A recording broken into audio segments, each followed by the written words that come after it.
Hello, evolutionary astrologer Bryan Colter here for another horoscope report for the upcoming Leo full moon that happens on February 5th. But as we'll see, there's a big double event happening a week from now, so really we'll be describing the energy for the next couple weeks. Calling this video Alpha and Omega because February is both simultaneously a big beginning and a big end. Before we get to that though, quick announcement for those of you who haven't heard yet. I'm doing a weekly live guided meditation every Sunday on Zoom, totally free, where we'll be meeting at 7 p.m. UK time.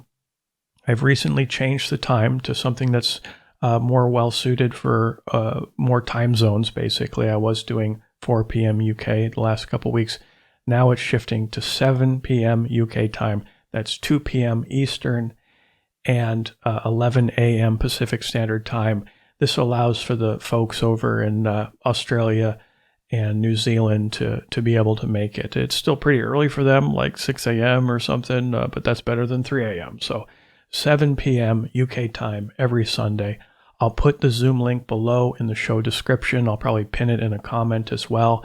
If you can't find it, let me know in the comments and I'll make sure I get it to you. It's the Twin Hearts meditation, which is a beautiful meditation that we can do as a collective, as a group, to send energy, to send peace and love to Earth. With Jupiter in Aries right now and for the next few months, this does accelerate conflict on the more negative side of it. And since there's a war going on, there's no better time for us to get together and send love to Earth. With that being said, let's go ahead and dive into the chart here, and I'll switch screens. Okay, here we go. Now, before we talk about the Leo full moon, let's first discuss the Alpha and Omega, the beginning and the end. So the February is a beginning in the sense of it's really the true start of 2023. The reason for that is now all the planets are moving direct. From our perspective here on Earth, it looks like they're moving forward, whereas the last few months we had many planets in retrograde, which does tend to turn things inward, slow things down. So now all the planets are moving forward. Jupiter in Aries is really blowing by that sign. Jupiter's going as fast as it possibly can right now. This does suggest a rapid acceleration. Now, we did gain a little momentum in January, but now we're full steam ahead. So this we could call this the true start of 2023. And by the way, before I forget, I did name my most recent monthly newsletter, Alpha and Omega as well. And if you'd like to check that out, you can go to my website. It's posted under the blog section of my website, or you can join my newsletter if you'd like to receive that at the beginning of each month. I have that link in the show description as well as my social media like Instagram and Facebook. Now, in terms of the ending, this is really the last hurrah of Saturn. As you can see here, Saturn is at 26.5 degrees of Aquarius. And it's moving rather quickly right now. And next month, in March, it's going to be leaving Aquarius and entering into Pisces. So this is the last stand for Saturn. Saturn rules two signs of the zodiac. It rules Capricorn and it rules Aquarius. And Capricorn and Aquarius are right next to each other in the zodiac. And as I've said on this channel many times, when a planet is in its own sign, it is at its absolute strongest. It entered Capricorn way back in December, the last couple days really, of 2017. So it went through Capricorn and Aquarius, where it's at the end of now, over the last 5 years. So this 5-year chunk of time has been dominated by Saturn. There's been other stuff going on as well, but that's really been the headliner. And it's not going to come back into Capricorn until 2047 or something like that. It's a ways down the road. So now we can just, reflect a bit over the last 5 years and bid farewell to Saturn, known as the Greater Malefic, okay? And it does, when Saturn's strong, it does bring about hard times. It has a reality checkish energy. And it's the hard face of reality has really shown itself over the last 5 years. Saturn also likes to slow things down. So the sense of time slowing down, the last 5 years have been a bit of a slog, being dragged through the mud. It's the planet of blockage and hardship and restriction and control and isolation and depression, and these are all terrible things to experience, but it's part of living as a human on planet Earth, which is, this is very much Saturn's domain. This is the school for hard knocks. This is not an easy school. So Saturn represents that.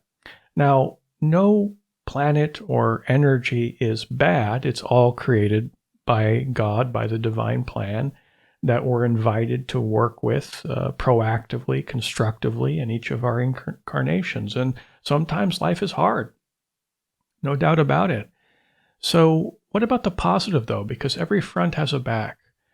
If you work with Saturn from a more mature place, let's say, because Saturn is the planet of maturity and wisdom, and really take accountability, take responsibility, focus on working hard, focus on concentration and diligence. And although working during Saturn times hard can be exhausting, the prize is worth the effort. That's Saturn's promise, the Lord of Karma. What you shall reap, you shall sow. So if you put in the blood, sweat, and tears, Saturn says, his promise is, I will reward you in kind. So yeah, words like accountability and responsibility are associated with Saturn. And if we think about Saturn's manifestation, the hardship manifested on the world stage amongst the collective, it's not like taking accountability for all that, but just saying, okay, we, humanity, have co-created this, whatever this is, and it's difficult, okay?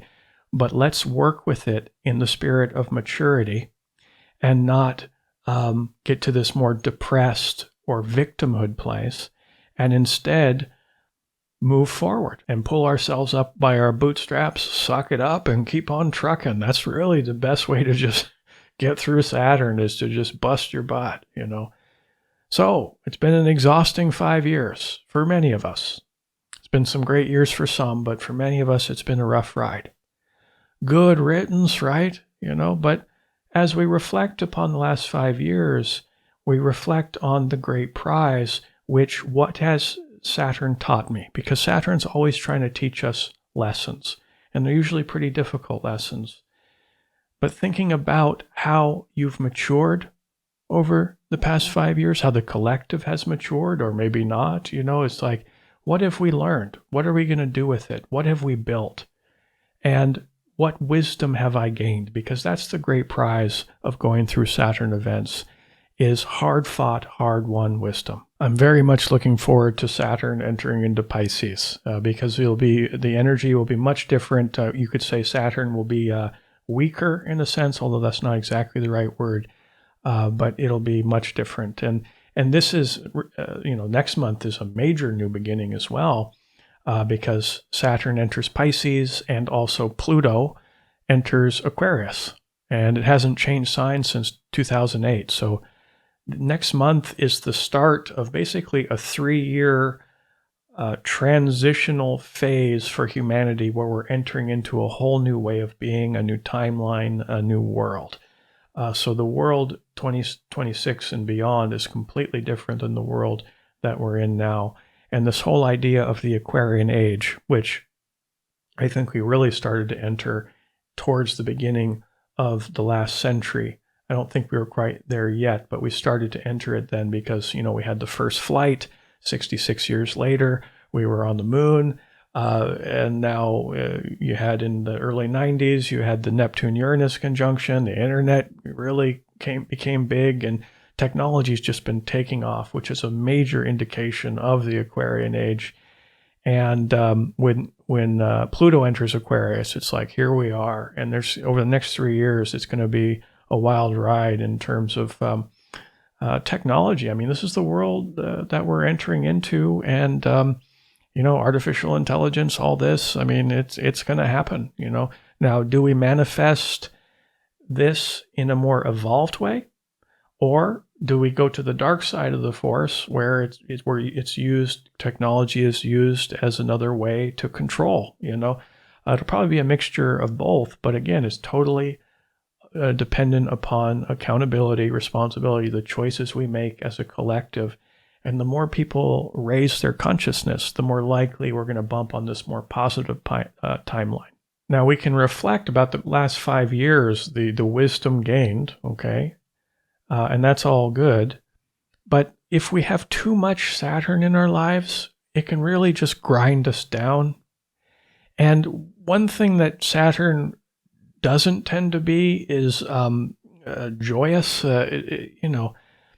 unless you have a strong Capricorn energy in your chart or a strong Saturn in your chart on a more personal level. Happiness can be derived through keeping your eye on the prize and focusing on some great work, and you can actually increase your happiness and joy through that life path. But when we go through Saturn times, it can be pretty hard on us, and a lot of people's hearts have kind of shut down. Got to this more negative place if that's something they allowed for themselves, because Saturn can do that to some people. So reflecting about the wisdom, but it's like, okay, how has this kept me from experiencing the frequency of joy that is possible for me? Okay, enter Leo full moon. This is a warm moon. It's a fire sign. We could say it's an affectionate moon. It's an expressive moon, and it's a joyous moon. It's a fun moon. It's known as the performer, the child, the king of the beasts, the lion. It's a very creative sign, expressive sign. And for those of you who have strong Leo in your charts, part of your pathway of evolution in this lifetime is to practice vulnerability through self-expression. But really, when we talk about the emotional, the higher octave potential emotionally of Leo, it is joy, that frequency of joy. It can be a very heart-centered sign. So going from the hardship of Saturn, say, good riddance Saturn, okay, how can I cultivate more joy in my life? And how can I really increase the warmth I feel within? And the meditation we're going to do at the end of this video, I call it the giggle meditation. It's really a meditation I adore for Leo energy because it is designed to increase the frequency of joy within you. And this is a meditation that I've practiced at some points in my life each day over and over again. And I noticed that within 2 or 3 weeks, maybe 4 weeks of practicing the giggle meditation every day, I started to have experiences of belly aching laughter with my friends and family. And that's not something you can really force. It's something that's infectious, that you attract to yourself relative to your own frequency and level of consciousness. So, practicing that meditation daily, you'll notice it's magical because you're increasing that joy within you, and you're going to create more of that with those you love. And I can't think of a more beautiful way of working with the Leo moon. So many of us have had a deficit of joy over the last 5 years. Leo moon says, let's create it now. And let's dance on the grave of Saturn as it's making its departure, All right, let's celebrate. That's Leo. Okay, now I'm going to move this time out 1 week because I do these videos bi-weekly, and it's important for me, yes, to describe the lunar event, but also what else is going on over the next 2 weeks. And as you can see, a week from now, you have 2 big events. You have the same Saturn in Aquarius conjunct the Sun, because we're in Aquarius season. So this is really strengthening the Aquarius energy. And then you also have Venus meeting up with Neptune in Pisces. So this is a powerful combination of events. I think we're feeling this now somewhat, but over the next week, it's going to get a lot stronger. And then even the week after that, it's going to continue to grow in strength because these planets will just get closer and closer to each other. Okay, so Saturn, reflecting on the last 5 years and the hard-fought, hard-won wisdom gained. But now we tie in Aquarius. Now, I talked about Aquarius in terms of the Aquarian age, a revolution of technology, but bringing this down to a more personal level, asking ourselves the evolutionary questions during this Saturn conjunct the Sun in Aquarius. How do I work hard towards this Aquarian goal? And Aquarius is known as the genius archetype. So what is my inner genius, and how has the wisdom I've gained over the last 5 years feed into my inner genius? We all have a unique gift to give to the world.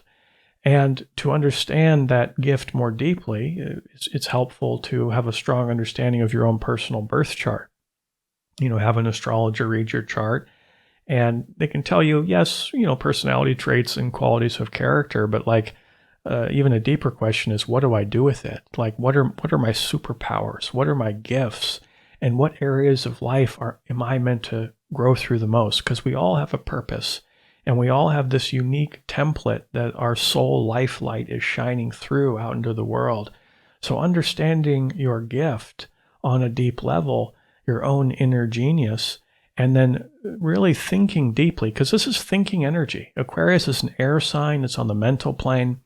Saturn is a very logical, rational planet, you could say.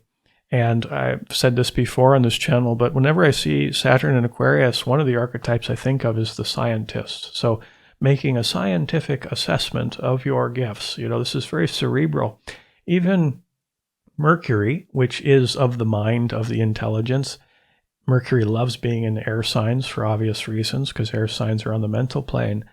This has a very heady energy as well. And even Pluto's in the mix. It's like, how can I psychoanalyze my own gifts, really dig deep to the core of my nature, and how I can express that out into the world, recognizing that, okay, last hurrah for Saturn, it's about to change into Pisces. March is a big month. It's the beginning of this new world. And to create strategically, which is a great Saturn word, strategically create, let's say, a game plan or an action plan on how you can really express your own inner genius. Remember, Leo 2 is about expression, the king of the beasts. How can I roar like a lion out into the world with my own uniqueness? And I say create an action plan. It's not really time to act on that plan yet. This is just scientifically creating what that is, thinking deeply about it. Time for action is more March and April, when you can ride all these direct planets in a way that is, in alignment with this new beginning that's starting as Saturn enters Pisces. And another reason why it's not really a good time to act on that game plan yet is we have this other set of energies, which is very, very different. Venus, the goddess of love, the planet of human love, is going to be holding hands with Neptune, which is the sea of consciousness, which is more about divine love, God love, unconditional love. So human love and divine love coming together in the sky, both in the sign of Pisces, the sign of the mystic and the dreamer. This is a dreamy energy. It's a loving, lovely energy. It's like, how can I cultivate more unconditional love within myself? Of course, that's always a worthy goal. But here we have this strong dreamer energy. And then the scientist, so the dreamer and the scientist. So how you work with the scientist is to formulate ideas and to think deeply. How you work with the dreamer and the mystic is to meditate, whatever that means for you. However you talk to God, it can just be entering into some relaxed state. It can be lying on the grass outside in nature. It can be entering into a very meditative state through exercise. Some people do that. It can be the more traditional form of meditation. But this is how you tap into the dreamy energy. And some people, especially if they're psychically sensitive, might notice that their dreams get more vivid, or maybe they receive messages in their dreams. So these very different energies, the dreamer and the scientist. So we could call this, we put these integratively, these two different energies together. This period of time we could call dream engineering. And there's two really powerful evolutionary astrology questions to ask yourself over the next couple of weeks as you're in this process of dream engineering. It's like, what does my life look like in this upcoming new world? And how does my inner genius play a role? And what will I do to create a more positive timeline for the collective instead of being complicit in a less evolved one? These are beautiful questions to ponder and to dream potentials. So the goal here is to dream, and to dream big, and to allow these fresh insights to flow into your mind through this more quiet trance-like state as you allow the process of imagery to flow within you, to help to inspire more of this positive integration of these different energies, these downloads, if you will, into your unfolding strategy of how you apply your inner genius. Okay? So this is one of the more powerful ways, in my opinion, to work with these two very different energies, wanting to co-create themselves within you. But of course, every front has a back. There's a way we can get this wrong as well. We can instead of applying ourselves in this way, one of the shadow sides of this Neptune and Pisces energy, as well as Venus to boot, is more escapism, to just lose ourselves in our devices, which would then create a situation where it would not allow those dream seeds, if you will, to germinate within your consciousness. So those are the core evolutionary intentions, with the goal being to expand our consciousness. Now on to the giggle meditation to help increase your joy, which will also help to facilitate this very creative time as you figure out what that dream is, contemplate your inner genius. Please use headphones for best results, because I do use a technology called binaural beats. Enjoy. Sit or lay down in a nice, comfortable position. Make sure you have a straight spine. And begin by focusing on your breath. Feel the inhale come in through the nose and fill up the belly and lungs as your tissues expand. And exhale through the nose.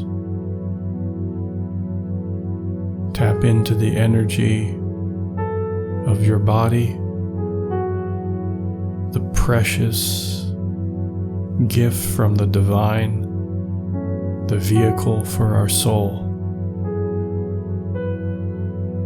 Take a moment of gratitude for this co-creative process with the divine.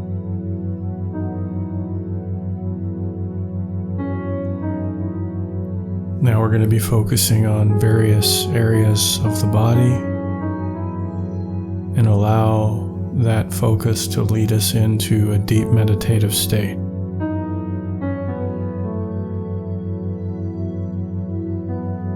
It's important, if you can, not to move.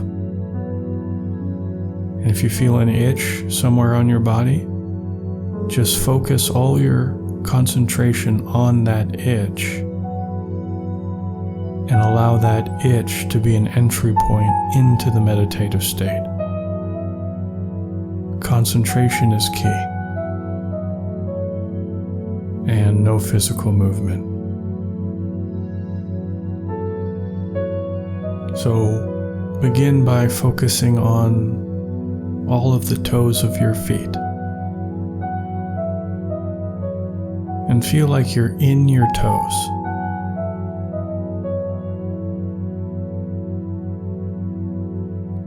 And try to feel the toenails of all 10 of your toes.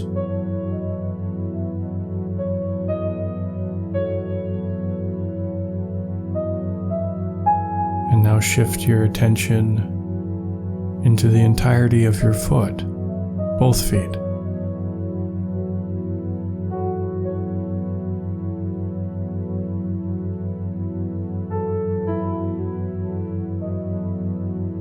And now into both ankles.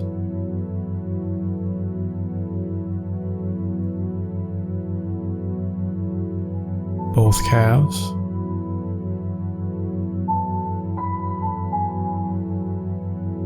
Focus on the knee area.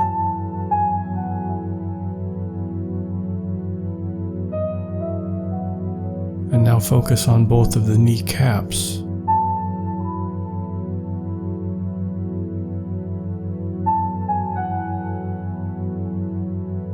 And slowly move your attention up into your thighs now.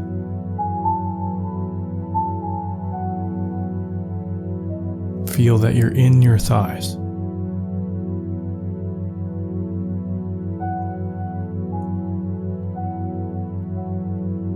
And now focus on your lungs. This returns your attention to your breath. And you want your breath to be deep, rhythmic, comfortable. A nice, steady inhale as you feel your belly and lungs expand. And immediately exhale, no pause. A comfortable, steady exhale as you feel the air go out of your belly and lungs. Steady rhythms create peace and harmony.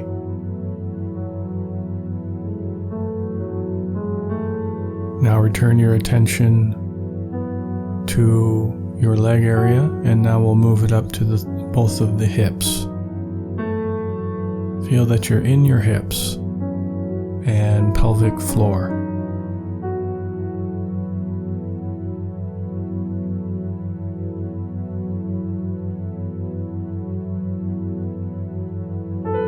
And now expand your attention into both of your legs at the same time, the entirety of your legs.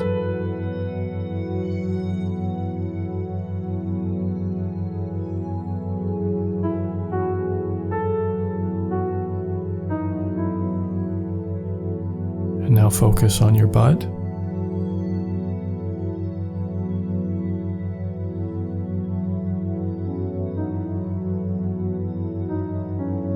And the tailbone. And follow that energy up the spine, and now you're feeling your entire lower back.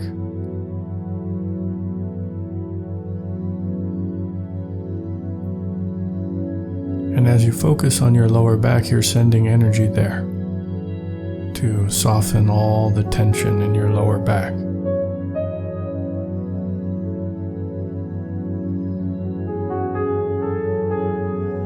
And move your attention up to the middle back now.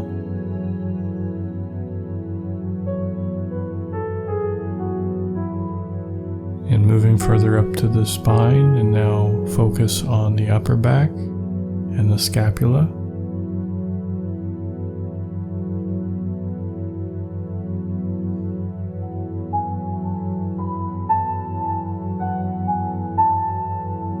And now up to the back of the shoulders. And keep that steady, rhythmic breathing.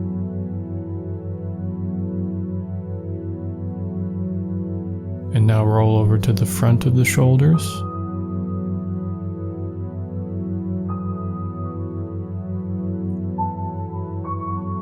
Now into the chest.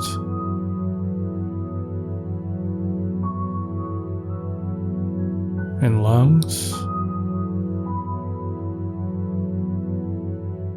And again, tap into the feeling of the breath.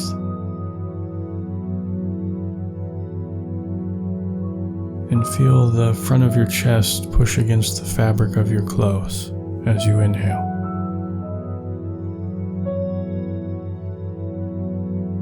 And now move towards the belly and abdomen area.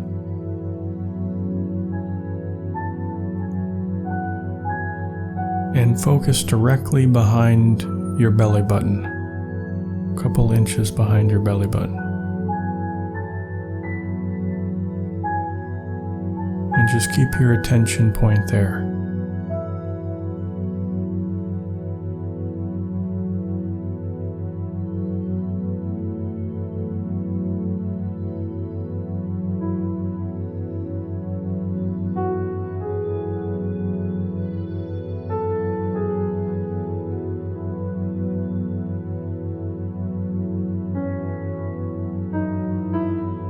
Now move back up to both of the shoulders.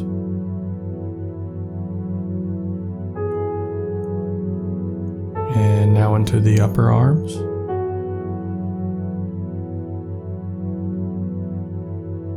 into both elbows,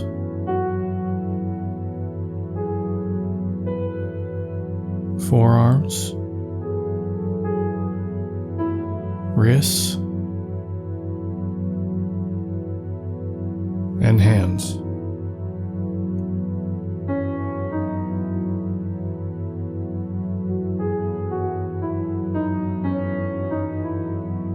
Now into your fingertips.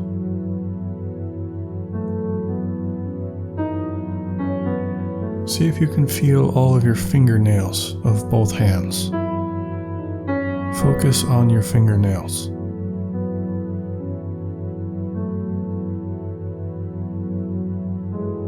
Now move back up to the front of the throat. Try not to swallow. You may feel that impulse.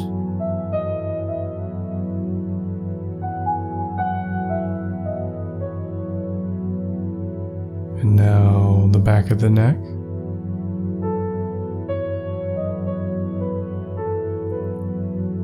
Both ears.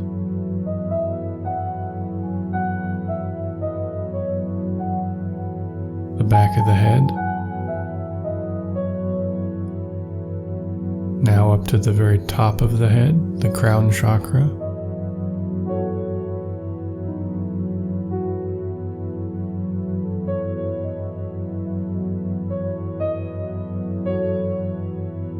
And now the front of the forehead.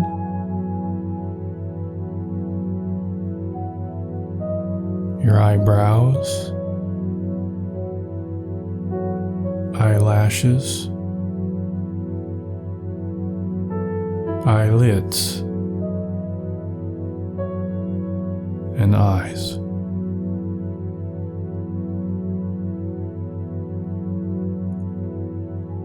And follow the bundle of nerves that go into the center of your brain from your eyes.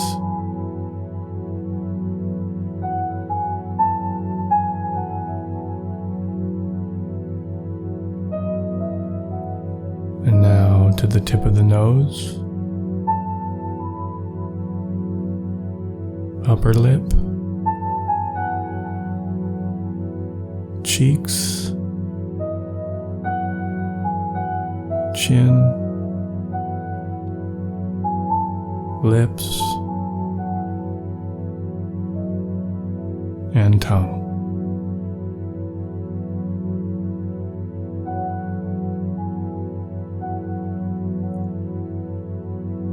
Now return your attention to the chest area.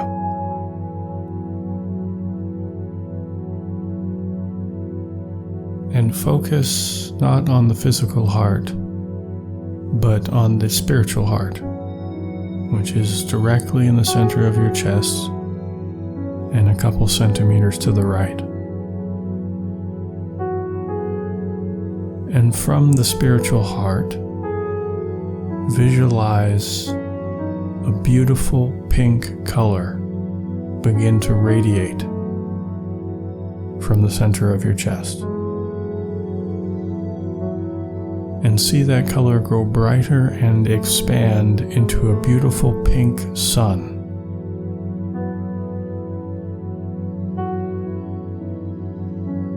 This pink color is in and around your entire chest. On your next inhale, see that sun glow as brightly as you can make it glow in your mind.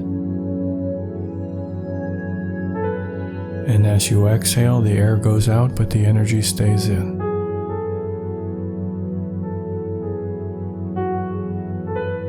And hold this visualization.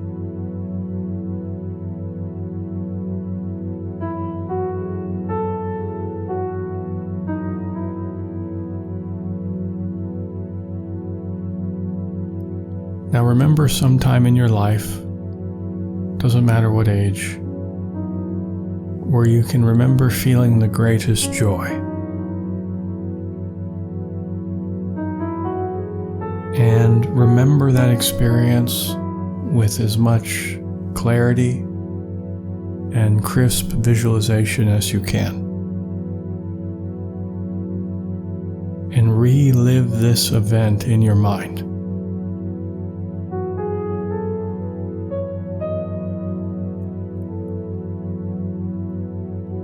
Try to remember what was going on around you, what people said, what you thought.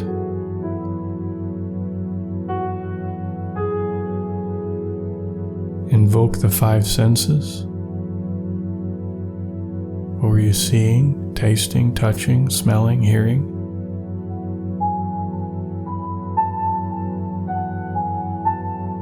And as you relive this experience, cultivate that inner joy and bring it in to the pink sun. Feel it in your chest.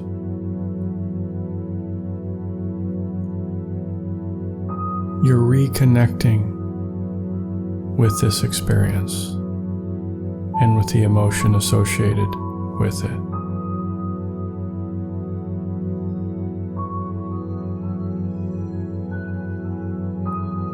Now change the visualization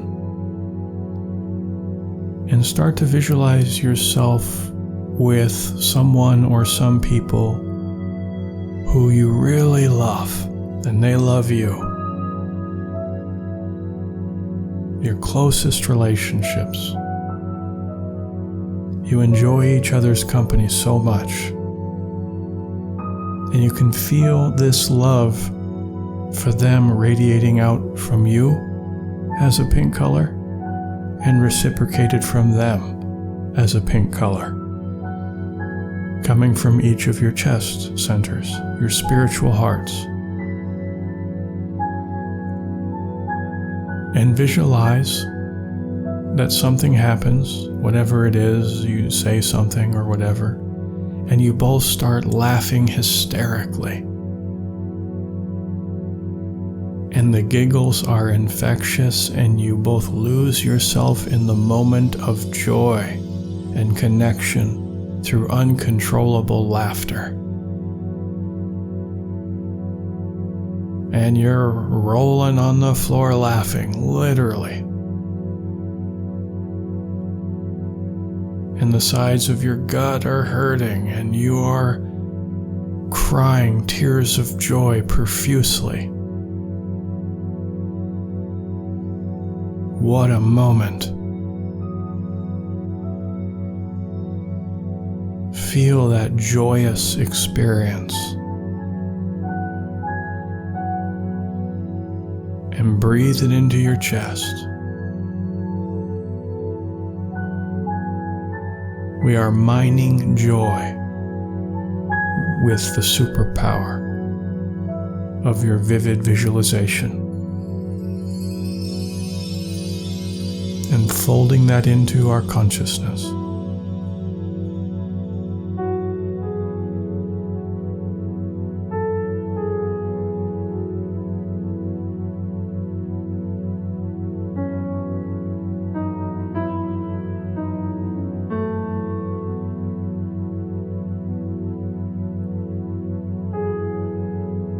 Now spread your awareness throughout your entire body. Feel that joy and celebration of life spread through your body and suffuse with every cell.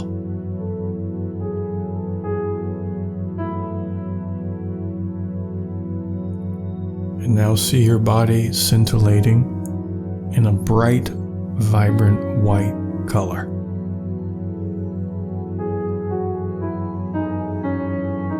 Shining brightly as a star. You are a star being.